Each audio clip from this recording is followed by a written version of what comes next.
This will be the story of how I sold 14,500 units of 100 landing page templates to e-commerce stores and then upsold roughly 2.1% of these into my main service, which was custom landing pages. So this is going to be a video in a story format. So it'll be kind of beginning to end of a period that lasted about 5 months, maybe a little bit more. But at the end of this video, I'll be showing you exactly how much profit there was and what I would do differently if I had the chance to do something similar. And if you want to grow your business to millions of dollars per year, then you're going to want to watch this video, maybe take some notes and see what steps you can apply to your own business. Because if you can get the ad funnel right, you can really scale. So let's get right into it. Like I say in a lot of these videos, everything sounds great in a story format in a however long this video ends up being, but this is anything but a smooth trajectory and a smooth process. I tested over 250 headlines, which I checked in my VWO account. I did 12 different styles or kind of templates of landing pages for this. The offer wasn't this from the very beginning. It was tried a few things that failed, and then I found this, and then I made it better over time. And I had a lot of struggles and basically got no clients at the start of this and made a ton of mistakes. So not only can you use this as a step-by-step to what to do if you want to do something like this, but hopefully if you can learn from my mistakes as opposed to making the mistakes yourself. So let's think of it this way.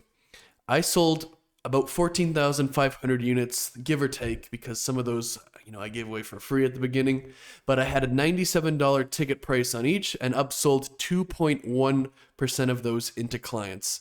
So this funnel and throughout the entire process got me over 300 clients in a short time, and each of these clients was a minimum of $2,500. I sold one landing page for $2,500 or three for $5,000, but on average, because I checked this, the average ticket price was about $3,300. So it made me over 760K in client revenue, and this is exactly how I did it. So throughout the video, I'm going to be providing actionable lessons and steps to follow. I can't remember how many there are, but there's like 10, maybe 11 lessons, and it'll be clearly marked. So as you're watching this video, you can do that. So lesson number one, this happened in a very strong market for landing pages and for CRO. When I was doing this and I had this agency, it was kind of not too long after iOS 14 came out where people's ad performances, started to, let's say, fall off a cliff. And, they weren't able to do anything about this. This was just how it was for Facebook ads for a while. So they had to think of other ways as opposed to just ad creative to help, lower their customer acquisition cost, increase their conversion rate, that kind of stuff. So landing pages and CRO are a good part of that, right? So, and before I get into this video, this is long over, or else I would never be sharing it. That would be very stupid in my opinion. If you have something like this working, and that should be a lesson here, don't even tell your mother about it. You would be amazed at how fast people copy you. So this ended about 8 months ago, and you can try the same offer I was. I already believe I kind of exhausted the market and saturated the market through this, but give it a go. If you want to do the exact same thing, you have a landing page or CRO agency and you want to do this, be my guest. So this is the timeline, and this is kind of important background information because without this, you kind of get unrealistic expectations. So I've been running these type of low ticket funnels for almost 12 years at the time. Well, at this point, 11 years by the time I was starting this. So if you have this video and you say, wow, I could never think of this, it's not really fair to compare yourself to me if you don't have 11 plus years of experience as well. It takes its time to learn, and it's very thrilling when you're in the middle of it. When you get something that starts to work, it's kind of like a game or a lottery where if you really hit the jackpot, you get that winning ad creative, or maybe ad creatives plural, you get that great offer, that landing page, you can really just 10x your income, 10x everything about your life in a very short time. So this lasted about 5 months. I didn't start this until the 4th month of my company. The first month and a half of running this offer was not great. I never got a single client. I was just, churning out ads and kind of burning money. But once I figured it out, like everything, I aggressively scaled the ad spend. So I kept increasing the ad spend, all the way up to $7,000 per day total every single month until it was no longer profitable to do this. And then I basically quit and moved on to the next funnel. These type of things that I'm going to go over don't last forever. And anybody who, tells you or if you ever assume that you just make an ad funnel and then it's going to just work at whatever result you're getting for the next 10 years, it doesn't really work like that. There's only so many people in the market, maybe Facebook ads, who will buy landing pages or whatever it is. And it almost always goes progressively worse over time until it's no longer makes sense mathematically. And then you just gotta think of something else. And that's part of the fun. It would be nice if it just lasted forever, but that's just not the way things work. So before we start, this is very important. And I kind of mentioned it in a one-off line earlier, but do not disregard the advice at all that I'm about to give you, because this is sage wisdom that will save you from a lot of heartbreak and keep you finding out how mean the world is, the hard way instead of just listening to me. Lesson number 2, if you have something of value, someone will try to take it from you. So a paid ad funnel that's profitable is likely one of the most valuable things in existence, and that's not really an exaggeration. If you can acquire your customers profitably, that's the holy grail of business. Nothing could possibly be better. But this comes with drawbacks. If you have something of value, someone is going to try to take it from you, including your ad funnel. If they see your ad funnel scaling on, their feed, they see it has a lot of likes, views, comments, etc. There's people out there, and it's not illegal or anything, but they're going to try to basically copy it and rip it off. I know this from experience. It has not been smooth sailing for me the last 12 years, even though these videos kind of make it sound like that. People are going to try to rip you off, and there's nothing you can do about it. So just beware of this. To protect yourself, you don't have to do this at the start, but never use your main Facebook page or Instagram account or anything like that when you're running ads. Make completely separate ones that have nothing to do with your name, your company, etc. Because if, let's say, people know your company name, right? They know your Facebook page, they know your Instagram account. It's very easy for them to go into Ad Library and just see what you're doing. And if they know you're scaling, they know your company's growing, they can put two and two together and find your ads and rip them off pretty quick. Second one is never use your main URL when you're scaling. For the same reason, but different, people can use SimilarWeb and whatever tool to find out where all your traffic's coming from. And if they see 5 million clicks from Facebook ads, or from Facebook as a referral source, they're going to put 2 and 2 together and you do some digging, and that's not what you want. So this is very easy to spy on someone's ads. This is Russell Brunson, the creator of ClickFunnels. So people can just go to facebook.com/ad/library, search for your page, and just look at them. So why would you make it easy for them if you're trying to scale? Your competitors, and especially your friends, will be looking at your ads, and they will be able to see exactly what you're doing. And same with the SimilarWeb. If they see this and, 5 million views from Facebook and Instagram, we're going to do some digging. We don't want that to happen. So what you also want to do, and this might sound stupid and a dumb way to do the video, but this is very important. If you manage to get an ad campaign that starts to scale profitably, you should, come back to this video and heed my sage advice. So when you have a separate URL and pages and Instagram accounts, people won't know that these are connected to you.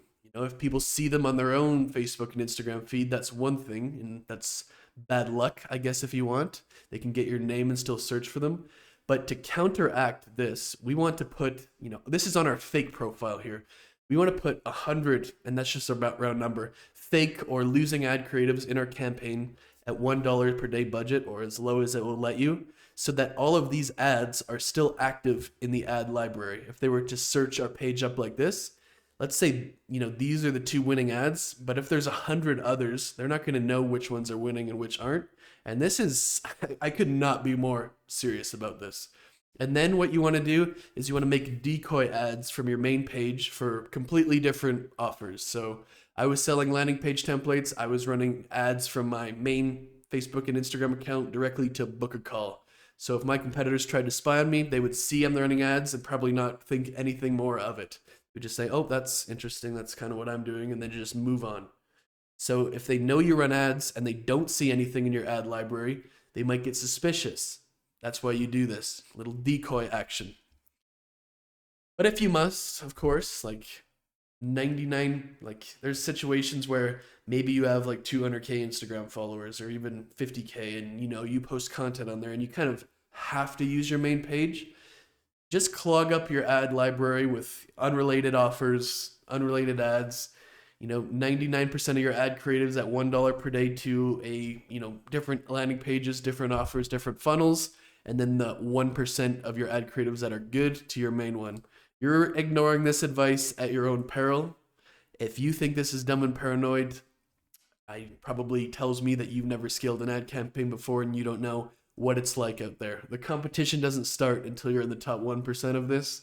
And if you manage to put it together one day, you'll be wishing you took this advice. What do you also want to do? And I admit that this is a weird way to start the video, is you want to intentionally mislead your competitors, because chances are you're in groups or communities, or you just know people who provide the same service to you, and that's fine, you interact with them. But there are no friends. There's no trusting anyone when it comes to this stuff. This stuff is so financially valuable when you can get a profitable paid ads funnel that if people you talk to know you run ads, I would typically, and what I did in the past, is intentionally mislead them about what I'm doing and what's working, what's not. I give them snippets of truth that kind of work, but don't, tell the full story. So they trust me and like, okay, this is what he must be doing because it's kind of working, but that's it. And if people don't know you run ads, don't say anything at all. We'll keep our mouth shut. So let's get into something more cheerful, but that's very necessary in my opinion. And if you don't think it is, you've never scaled an ad campaign at the highest level before. So I'm just going to leave it at that. The lesson number 3 is the purpose of low ticket stuff. So to understand why I chose to do this, you must understand how advertising works for lead gen and agencies. And it's not the same thing as e-commerce. No one will just click on an ad, find the Stripe checkout link, and buy conversion rate optimization for $8,000 a month. Like, that does not work like that. So the purpose of a low ticket front end is to get them into the ecosystem. Whether the low ticket front end thing is free or paid, the concept is the same, and both are valid, both free and paid. So you get people into your ecosystem, get people to learn about you with a low ticket, low commitment offer. Maybe that's good value for them. They get to know you, you nurture them with emails, and eventually try to sell them the main service that you were trying to sell them all along. But this is a much more effective way to do it than just, expecting someone to become your client from the ad. For this, the tech stack I used, so for the landing page templates, which were the product I was selling, I used Webflow and eventually Unbounce and Figma. Webflow has its own challenges, so I'll leave it at that. But a lot of people use Unbounce and a lot of people use Figma, where they can turn the templates into basically whatever software they want to use after in terms of landing page builder. The ads, I used Facebook. Sales page, I used Webflow, and that would be my sales page selling the product. For checkout, I used ThriveCart. If you've ever heard of that, it's like ClickFunnels, but just a checkout basically. Email marketing, I use ConvertKit, and for my CRM, I use Close.com. So here is some overview about my business first, and this is kind of important for the whole context of the offer. So I wanted to target Shopify store owners doing over $1 million per year in revenue, as that is like who would be buying my landing pages and CRO mostly. Anyone could buy a landing page, whether they're on WooCommerce or Magento or whatever. But I did not do any CRO for non-Shopify platforms because I didn't really know how, and that's a whole new other can of worms. But so preferably, I'd be targeting Shopify store owners because those are the ones who would eventually, hopefully, buy my main recurring service. So I preferred them all to be in the United States just for like the dollar reasons, and that's where the big money is. But I also advertised in Canada, USA, or should say Canada, UK, Australia, New Zealand. And then I also set my ads to English only language on Singapore, Dubai, Germany, I believe, like some European countries that, as long as their store was in English and they can afford it, they can kind of, hopefully benefit from these templates. So if you take a look at the kind of sample size, right, to check the overall market before I did this, I did an Apollo search, which is like a data tool. It's what you'd find contacts for when you cold email.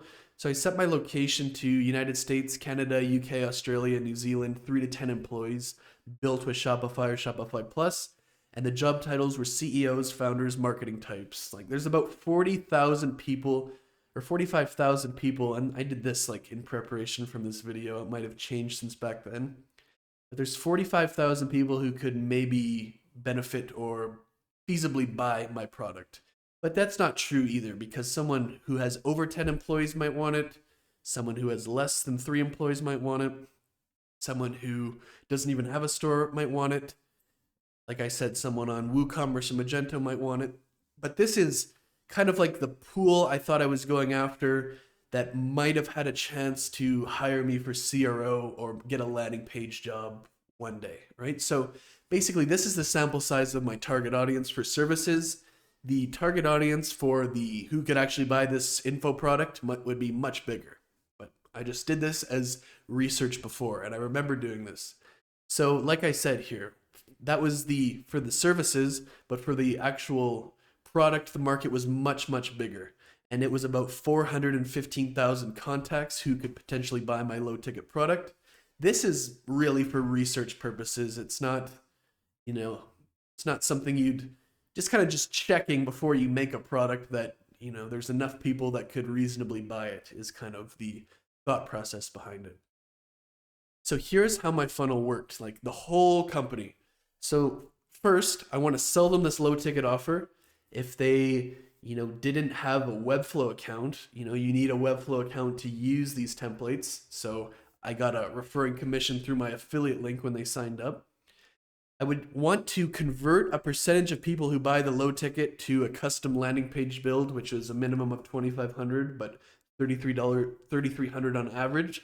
And then I would try to convert a percentage of people who buy a custom landing page to ongoing CRO, which was $8K a month or more. So basically, get them in the door with the low ticket, prove myself with the one-time landing page, and then if I did a good job on that and they can afford it, upsell them to the real huge LTV moneymaker. And if they were not qualified for custom landing pages, price, they'd want to do it themselves, whatever, I also had a course, and I also referred them to like freelancers, to other people who I knew would build landing pages for cheaper, and I got a referral fee from a lot of those people. Not all of them, but a lot. I was also doing a lot of things besides ads, and this is very important to know in my opinion. So I was doing cold emailing thousands of stores per day, posting content on Twitter, LinkedIn, Instagram, and YouTube. I was cold emailing, potential white label and referral partners like Facebook ad agencies who would, refer their clients to me. I was running weekly live workshops, and I had a very small but effective e-commerce Slack community. So these things all matter, and this is important background information because these things will all have an impact on the performance of the ads, because it's not separate things. Your ads, your content, your cold emails, your other stuff are not separate things. They all work together in your ecosystem. So for example, they might buy my product, then they might find me on YouTube and watch a bunch of my videos and then know I know what I'm talking about and then buy my product, that kind of stuff. Versus if this didn't exist, it's not possible, and I would get a lower conversion rate from my ads. So it's very, very important to understand that. I also had a 2-step form for my low ticket offer. You'll see a lot of people, I wouldn't say that, but basically I had 2 steps. Like to go to this checkout page, they had to put their name, email, and phone number. And then on the checkout page, they got their, that's where they put their payment information. I did this so even if they didn't check out and complete the purchase, which is going to be most people, right? I still had their contact information so I could still send email flows to them. And I had an email flow sending 7 days per week, once per day for 180 days. And that's probably a lot, but in my view, them forgetting or not knowing what I do is 100 times worse than them unsubscribing. So I'm very aggressive with all of my emails in any business. The conversion mechanisms I had, which are the webinars, the live workshops, the newsletters, the communities, etc. Here's what I was doing. This was long before I ever used the phrase conversion mechanism, but this is what I was doing. So I had a webinar that was top 5 things your landing page needs to convert at over 4%. This webinar was 48 minutes long and was just pre-recorded. You signed up, you could watch it basically anytime. I did live workshops once per week, every Tuesday at 2 p.m. Eastern time, if I remember correctly, where I was either designing landing pages or doing copywriting or making offers in real time. It was really an interactive workshop, I guess you could say, but it was like made for a good recording. People would come and watch it. I usually had 40, 50 people on there, which was, I don't know, you tell me if that's a lot, but. And then I sent a 3 times weekly newsletter about ecom and CRO, and eventually that was 5 days per week. I also had that ecom Slack community, and I had an appointment setter contacting all of the people who bought this pack of landing page templates to try to convert them. So it's very, this is necessary to tell the whole story about how this was successful. If you gloss over this information, it might be boring. It might seem like, get to the point, but you're not going to understand, and you're not going to be able to design your own, because this video is really about you. You're not going to be design your own successful ad funnel without understanding all of this stuff. So it is important. So let's go into how I created the offer. When you're thinking about low ticket offers, whether they're paid or free, the question I always start with is, how do I save them time, or how do I make them more money, or both? Bonus points if it's both. So these are like largely the 2 reasons that people buy anything in business to business sales. And there isn't much that you could do that can't be traced back to one of these 2 things. So if it isn't like very clear within like a fraction of a second, whether this, your info product idea, your low ticket idea saves them time or makes them more money, it's probably not going to work. And it should go back to the drawing board. I chose landing page templates because that could do both. It can save them time coming up with concepts, design, development, and if it works, it will make them more money. So I had both going in my favor. Lesson number 4 is you want to have your low ticket to appeal to every single level of the market. So what do I mean by this? This is really, really in my favor because 100 landing page templates for $97 is appealing to everybody in the market. It's appealing to those who don't even have a store yet. It's appealing to drop shippers. It's appealing to beginners, to intermediates, to advanced. And it's probably, think about it, if someone was a CEO of a 9-figure brand and they saw an ad for this, it's such a great value for the price. Like, just basically throw it away. Why wouldn't I? I'll send it to my team. And it happened quite a bit. Spoiler alert. The lesson number 5 is you want to have insane value for the price. This should be obvious, but it usually isn't, judging by what the kind of front-end products and offers people run. So I actually started small. Like, when I say 100 templates for $97, that's crazy value because these are pretty good templates. They were sales pages, listicles, advertorials, which if you don't know anything about e-commerce landing pages, those are the 3 types. That was the big offer that like the video centered around. But I actually started by offering 5 landing page templates for $17. And that's the first thing that actually kind of worked. I lost money on it, but my customer acquisition cost was like in the low 30s. And I'm like, probably would work. Like, how can I make it better? So I thought to myself, and I remember like thinking this it is obvious, but I remember this thought popping into my head randomly when I was at lunch with my mother one day. What if I just change the ads to 100 landing pages for $97 instead of 5 for $17? Because that's kind of what the ad was. It was very, very cut and dry. You pay me $17, I'll give you these templates. So I didn't have these 100 templates made yet, but I tried these ads.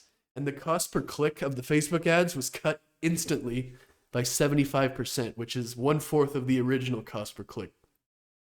So I remember that this was a great test to validate this before putting all the time and money I need into making 100 templates. More value for, a similar price or whatever is the easiest way to improve an offer that's already working. If you have something that's kind of working already, just think, how do I just do more for, kind of the same price? Maybe we can increase the price a little bit, but how do I just add more value and give them the same thing? That's a safe bet. What I did here, and a lot of people like, how would you make 100 landing page templates? I doubt you could make 100 landing page templates in, a couple months, right? So this is like one of the most questions I get asked when I talk about this, and usually in a negative way.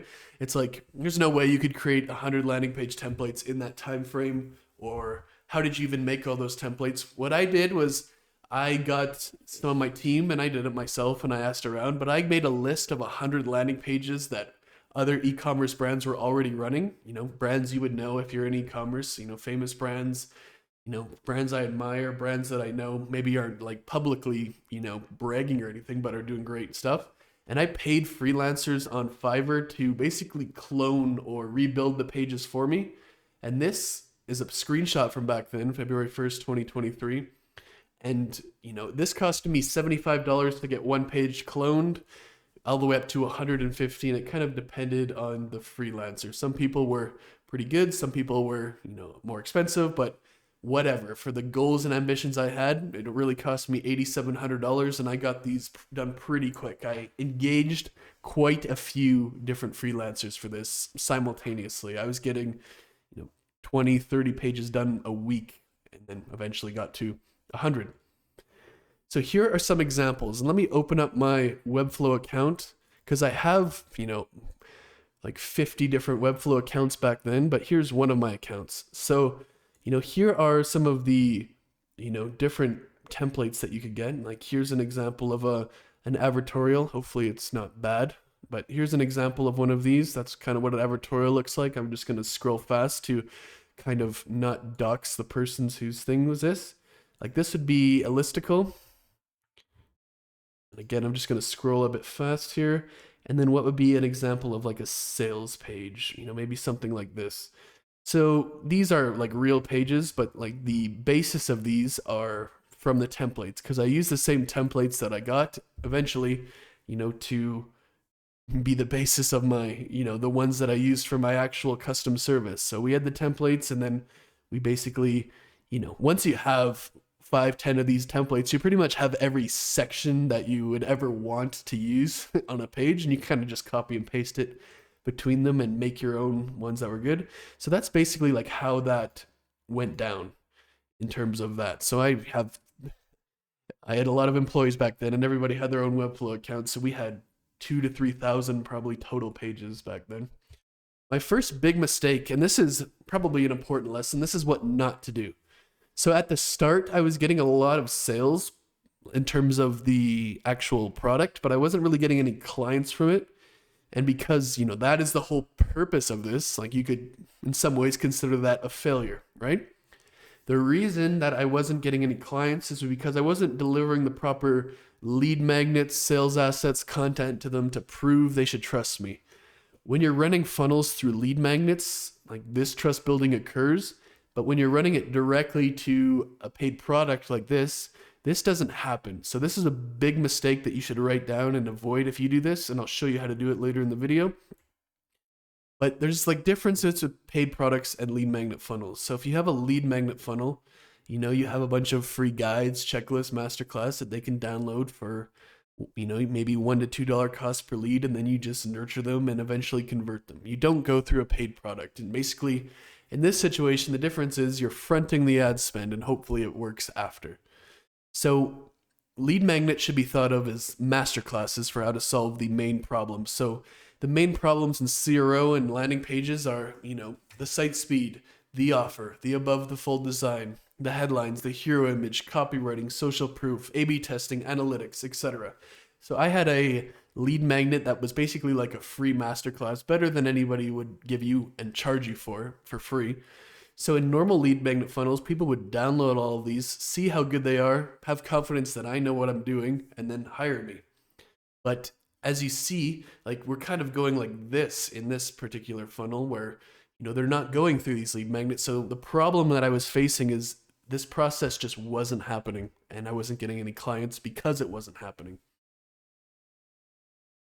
The lesson here, and to counteract this, if you will, is to take all of the lead magnets you have and repackage them as bonuses for your info product. And I knew this, and I just wasn't thinking of this My first mentor taught me all about doing this when, the person who got me started in this kind of stuff.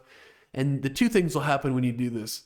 You'll actually get clients because now you're overcoming, the problems and building that trust properly. And two, you'll actually get a higher conversion rate and a lower customer acquisition cost, a CPA, because your offer's better. Now you're giving them more stuff. It's just beautiful. So this is not the page I was using, but this is for 1000x leads now, and you can see the bonuses down there. So let's go through the whole process of actually and the whole process in this case refers to how would you do this or how would I do this from scratch? So lesson number 7 is when you first launch, you are basically glorified guessing as what's going to work or not. And there's no anybody telling you otherwise that they have a magic system. Not really, right? Probably bullshit. You can't avoid this phase, and there's no such thing as a guarantee or a sure thing. You are gambling or making a bet that it'll be worth the time it takes to create your offer and that you can make good enough ads to sell them, right? That's what you're betting when you're making a low ticket funnel. And the thing about gambling is that sometimes you lose and it doesn't work. And it's just one of those things. If you can't get over this fact, you're not going to make it in the ad funnel game. I've had many ideas in my life for low ticket offers that I thought were sick, amazing, and they just didn't sell. I've been doing this for 10, 11 years prior to even starting this, so I have a lot of experience with this. It's kind of like, I don't know, when you make anything in life and you think it's really good but no one wants it, it's no different than this. So you want to do something completely different. So let's say you have version A. You wouldn't want to make version B similar or slightly different at this point. You want to make version A, B, C, D, and E wildly different from each other because you don't have a baseline at this point. So I tried dozens of different things, including the headlines on the landing pages, the hook in the ads, the style of the ads, images versus, VSL style versus UGC versus whatever. It's very important that you do it at this phase. It's kind of the opposite of traditional A/B testing where you just change slightly one thing at a time. When you're first starting out, you gotta just throw shit at the wall and find out what's gonna stick. If you're aiming for a $50 cost per acquisition, for example, and you're getting $200, there's simply no amount of A/B testing and optimization that's gonna fix something like that. That's just too big a difference to ever overcome. And my first attempt ever at this, when I was doing these, got 0 sales and $1,100 in ad spend. And yeah, that sounds as shitty as it probably was. It probably felt at the time.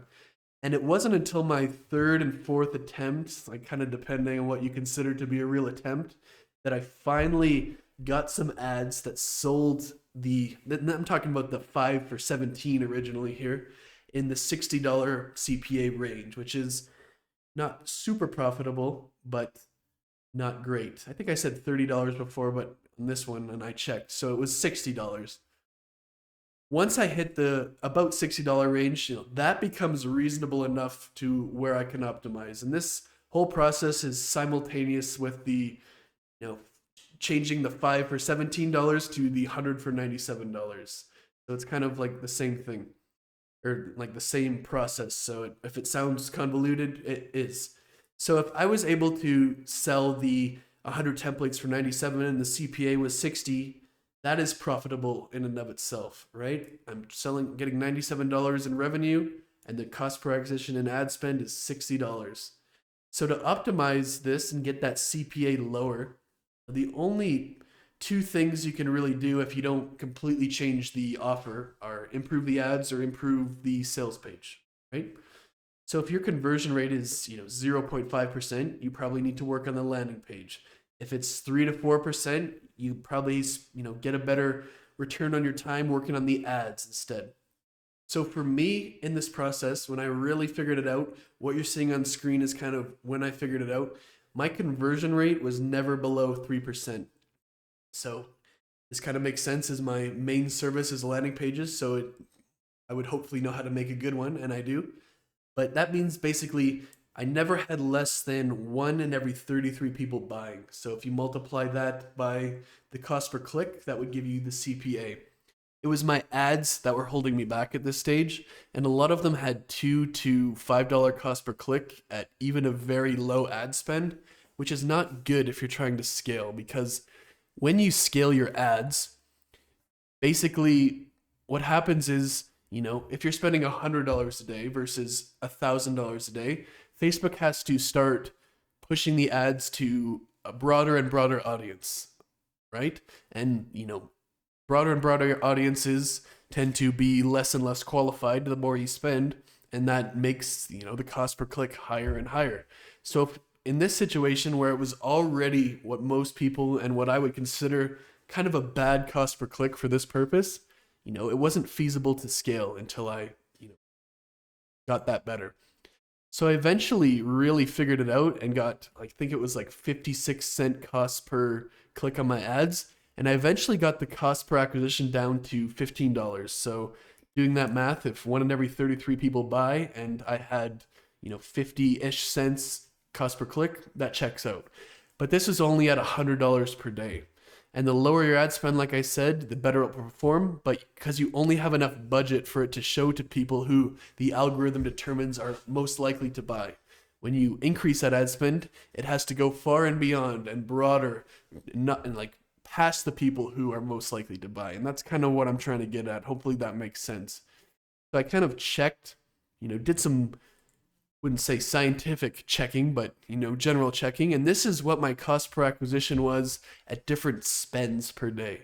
So I got that down to $15 CPA, but when I tried to go to 500, it raised all the way to 40 CPA. And that's fine here, like for this purpose. I'm getting $97 minus software, minus Stripe fees, that kind of stuff. So profitable. And then when I went to 1,000, it was 55 CPA. When I went to 2,500, it went all the way up to 80 CPA. I remember having a great breakthrough, and I can't remember what it was. I think it was just the ad creatives. I think it was a UGC ad that really started doing well for me. And then I had 10 different other UGC creators make the same ad, but just different people. So that's where, in this case, the $7,000 per day probably would be like $150 CPA, but I just made the ads so much better that it dropped it. But that's not the point. It's not the point. The thing is, there's only so many people who are going to buy the product as well, which is definitely the case with my templates. Like I said before, where there was 45,000 people in that Apollo search, and not all of those are ever going to see my ads, let alone buy it. There's only so many people, and the more units you sell, the faster you burn through the audience, and there's fewer and fewer people to buy. So although it was $70 per day at $7,000 for a little bit at least, this rose higher and higher every day, every week, until I eventually turned it off at $130 CPA because I did the math and figured it was no longer worth it. At that level, I'm losing $35, $40 per sale basically, and if only 2.1% of those actually become clients, that's over $1,000 CPA for my client service, which is fine, but I had better CPA with lead magnet ads, so I kind of just turned it off at that point. So let's go to the profit, the loss, and the statistics. So did I make any profit from low ticket? This is lesson number 9, and the answer is not really. So I sold over 14,500, and I actually lost money on this. If you take, total ad spend and total revenue, I lost money. So at $97 each, I did about 1.4 million in gross revenue from this product, and it was a bit less probably because I just multiplied 14,500 by 97, but it wasn't always at 97. I gave some for free, and etc. But I spent 1,522,000 in ads across the same time. So you could say that I lost about 120,000. I don't have access to this Facebook account anymore, but I have that from my tax record, not taxes, but accounting. But I pulled this up from my accounting and my Amex card, so I still have access to that Stripe. So not all of this spend either was on this funnel, but 95% of it or more was. So I lost about 100K, 120K, depending on, what the specifics were. There were a lot of ups and downs. So at times it was very profitable and I was making money on the original sale. Like in this situation here, you're making money on this. But when you're spending 7,000 per day and you're going up to 130 CPA, the losses kind of add up quickly. Let's just say at that. So the purpose of this whole thing was I converted 2.1% of these into main clients. And this was 2.1% was going to be pretty accurate, but it's mostly, would you say, like an estimation, basically comparing who bought the product versus who eventually became a client. So I think some people might have bought the product after they became a client, but this is going to be pretty accurate. So the purpose of running low ticket in the fashion that I was doing is not to make profit or make money. As long as you can break even or get close to a break even as possible, like that's the purpose. And this took me a long time to understand in my earlier days, and hopefully you can understand this concept fully from just this video. So I sold 14,500-ish units and converted over 2.1% of them into paying clients, and that's the goal. So in a full landing page build, I charged a minimum of $2,500 and I had a minimum profit margin or average profit margin of 70%. So if I wasn't breaking even on the low ticket front end, the cost of acquiring customer would come out of that $2,500 and the profit margin would be more like 25%. But since the customer acquisition cost was for the low ticket product, it's not included in that 2,500, and everything, all of your services will become a lot more profitable. So I sold one landing page for 2,500 and three for 5,000. When I first started the company, I only, ever even tried 2,500 for one until randomly I found out that people would buy three just because people kept asking for it. So after I found this out, it was like 50-50-ish between, who chose one and who chose three. But this was months after I started. So let's just say that it was 66% got one landing page, 33% three throughout the whole time. So the average, that's where I got that 3,300 average value from earlier. So if I converted 2.1% of 14.5K units, and that would basically mean I got 304 clients from this ad funnel. And if each of them was $3,300 on average and a 70% profit margin, I made $702,240 from this ad funnel in just 5 months, in addition to everything else I was doing. So if you do the math, what would that be? It's like $140,000-ish a month profit. This is Canadian dollars, by the way, not US dollars, but still good. About 8% of the people who bought a custom landing page for me would eventually sign up for the CRO2, which had an average lifetime profit of $31,000. That was also upwards of 70% margin, and they last, 6 months at 8K, 48K times, 70% margins, about 30K. So let's do the math on this. So 304 clients times an 8% conversion rate is 24 clients times 31,000 average lifetime profit is another 755,000 that I got in upsells. But, you could attribute this to this funnel, just basic math. So the final result, and this is very important to understand, is I lost money on the front end. I never made a profit, over the long run, but I made 702,000 from landing pages and 755,000 from CRO, plus profit from all of the affiliate links. Like I said, if they didn't have a Webflow account, they needed a Webflow account to use my templates. So I got a lot of affiliate revenue built up that way. So basically this funnel made me $1,457,400 in profit. That's an estimation total when I lost money on the front end. So that's why this type of thinking is so important. And it's one of the keys to scaling an agency. Don't do the book a call ads. Do something like this, in my opinion. And the final verdict is it's time to switch your perspective around how you do paid ads. Once you have a full funnel built and all your lead magnets, conversion mechanisms, paid products, and more, paid ads becomes more how do you get someone to know who you are, join your email list and ecosystem for as cheap as possible, rather than how do you make a great VSL and landing page that books calls.